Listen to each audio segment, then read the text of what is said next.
I'm in Virginia, and I have friends who work, as low-level, mid-level bureaucrats. And what they told me during the Trump era was that they're deliberately gutting the State Department. They're deliberately gutting these institutions that do a lot of the important work that don't get the press. And some of the folks who stayed behind, and this is where I want you to really talk about, because the nuances are often lost, right, in life, especially now with disinformation and social media. I remember I had a conversation with a young white woman from the Midwest, like dyed-in-the-wool Republican, conservative, working in defense. And kind of off the record, she was a friend of a friend. She was saying, I'm really afraid about this Trump administration, and I didn't come here for this. And I am wrestling with whether to stay and potentially enable, but I know if I leave, I will be replaced with a person who does not care about democracy. Mm-hmm. And this weighed on so many folks. Am I enabling or am I resisting? Do I stay or should I leave? And can you just, because I think nuance is important here, can you explain that dilemma that so many of these folks had throughout these 7 years, or I would say the 4 years of Trump, of this administration, where they realized that if they had left, the person who would actually replace them would do far more damage to our already fragile democracy? Yeah, that was a struggle that people had from the very beginning. Do I join the campaign of this guy who is potentially, loose cannon and dangerous, to the very end, where in one instance, which I talk about in the book, a very, very senior White House official called up a former senior White House official on January 6th and said, I want to leave. Now, the former White House official in a Republican administration, and a man of impeccable character, said, no, you have to stay. You have to stay because we need to have a transition to the next administration. You have to stay because we need some sane people there. And others, including Defense Secretary Mark Esper and while she was in the administration, Secretary Nielsen, but lots and lots of others, Secretary Mattis, Rex Tillerson, and so forth. All of these people said, I feel I can keep him in line or diffuse him or work around it. And that's why I'm not needed here. And some of the people who said they could do that are people that I'm not big fans of. John Bolton felt he could do it. Bill Barr felt he could do it to some extent. But the reality is that many of them, and you can judge their records, for yourself on the face of whether you think they did enough. But many of them came to the conclusion that the gap that would be left if they departed the government was going to be filled with somebody worse, more dangerous. And there was plenty of evidence of that. Look, by the end of the administration, you had Chad Wolf, who was acting as Secretary of Homeland Security, and Chris Miller was acting as Secretary of Defense. You had Trump putting in people as inspectors general, some of whom are still in place, to quash whistleblowers. You had Rick Grinnell. I mean, a man, freaks, literally absolute freaks, committed to authoritarianism. Right, who had no intelligence experience in a job where it is statutorily required, Director of National Intelligence, that the person have intelligence experience. Kash Patel. The list goes on. There were Trump stooges that were being put into these positions in order to clear the way for an agenda that often involved breaking the law, undermining U.S. national interests, doing things that were corrupt, serving foreign dictators or autocrats, undermining U.S. national security. And he wanted to be free to do that. And so, if he got reelected, or if Desantis gets elected, or if some of the other MAGA GOP types who've, sort of studied in this world get reelected, and then what I think you can expect is this parade of stooges into the government, and that may look like, oh, they're hiring bad people, but it's not that. You don't run Herschel Walker for Senate in Georgia, even though he's incredibly unqualified, um, uh, for no reason. You do it because that person will be loyal. They won't question you. In Herschel Walker's case, he doesn't have the horsepower to question you. He would be, he's like an empty vessel. I but don't know what there are lots of names that I'd like to call him, but for these broken, purposes, empty vessel. I will call him an empty vessel. Well, there was a term I used to refer to Mike Pence, which is, he's an HOV lane dummy. And that's that's no disrespect to HOV lane dummies, by the way. There are some good dummies that are useful. Well, exactly. But the point is that, it's not just, isn't that funny that they want Herschel Walker or Tommy Tuberville or, Marjorie Taylor Greene or some of these characters in there.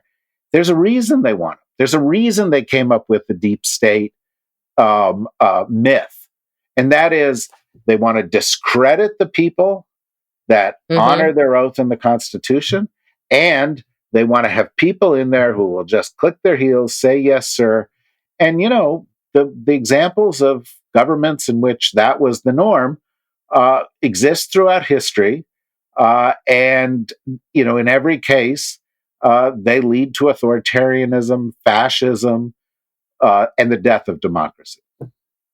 David, you lay out the picture of where we are. And the media has been a full-fledged accomplice and partner in getting America to this place.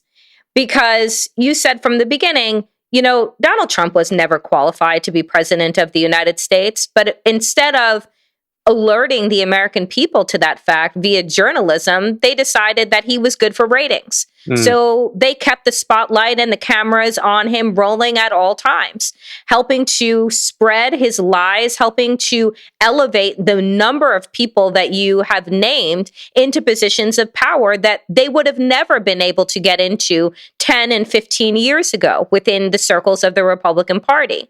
And so I wonder, if you try, right, which is what we did via the midterm elections to try and stifle this continued coup, right, that continues to happen, by virtue of elections and then election deniers and then the amplification of Marjorie Taylor Greene to Kevin McCarthy's right hand, should he become speaker.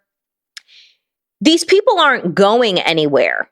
And so not only do they not seem to be going anywhere, they actually seem to be multiplying, right? This spread of what was considered to be the fringe is now just the mainstream norm of the Republican Party, where they can't even bring themselves, it takes a week or plus to wag a finger at Donald Trump for bringing in a Nick Fuentes to dinner, to even push back against what should be a very low lift. So what do you think the responsibility is of the media moving forward as we now make the slodge to 2024?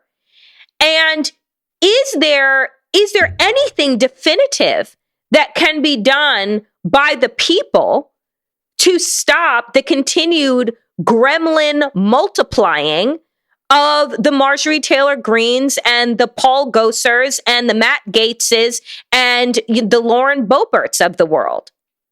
Well, let me answer your question in reverse. The thing to be done by the people is to stop buying the bullshit and to call out bullshit when they see it. And, we live in an age where every single person out there has a social media platform. Every single person out there can influence a group of people, might be 7 people, might be 70,000 people, but they all have the ability to do it. And if they all do it together, they are a new force in the media. And they can say, no, that's a lie. They can say, no, that's, BS. And we're not going to buy into it. The media has 2 problems here. There's some people in the media who are as cynical as you describe, who say, oh, yeah, this gets clicks. Let's get Donald on. He's interesting. There are some people in the media who want to advance his agenda. There's the Fox. There's the right-wing media bubble. But there's another group that is in some ways much, much bigger and more pernicious. And that's the group that is saying, I need to both sides this. I need to show the Republicans and the Democrats, because if I don't, I'm going to be accused of being unfair and not objective. And they've completely lost sight of the fact that the job of a journalist is not to present both sides. The job of the journalist is to present the truth. And if one side is telling the truth and the other side is presenting a lie, if one side is trying to help the people and the other side is got an agenda that will lead to the destruction of our democracy, they're not the same. And if you present them as the same, then you normalize them. And that is the far more dangerous thing. And it's happening now. And you've seen, I'll tell you, you've seen it a lot recently when people go, oh yeah, Trump fucked up. So let's turn our attention to Ron DeSantis, the savior of the Republican Party. Except Ron DeSantis is either just as bad as Donald Trump or he's worse than Donald Trump, right? Ron DeSantis fires public prosecutors who express a view, don't take an action, express a view that he disagrees with. He says you can't say gay in the schools. He has his own little police force, which goes after people who are simply trying to vote as a way of suppressing the vote. He quashes the flow of COVID data because he doesn't think it politically suits him. He supports, through his silence and sometimes through his active embrace, anti-Semites, racists, misogynists. Ron DeSantis is not the normal Republican, but a lot of people in the media are going, oh, okay, we're over Trump and we're now back to Ron DeSantis, as if Ron DeSantis were somehow Jeb Bush. Mitt Romney. Right. or Mitt Romney. From 2012, Mitt Romney. Right, but let's not let those assholes off the hook either, because the reality is this. Mitt Romney and Jeb Bush sat there silently, or in Romney's case, like solicited Trump. The Bush family, which has huge amount of power, what did they do with the rise of Donald Trump? Nothing. When did they call out Donald Trump? The Republican establishment validated him with their silence. And so there was a lot of indirect action that has supported the rise of this MAGA movement, and is why after 2 impeachments, after an insurrection, after serial sex abuse, after serial obstruction of justice, after the vileness of Donald Trump, after betraying the country and embracing Vladimir Putin and embracing autocrats around the world, that movement is just as strong as it was. Because nobody is calling it out in the way that they should call it out and say, this is the biggest single threat that exists in the world, bigger than Russia, bigger than China, to the United States.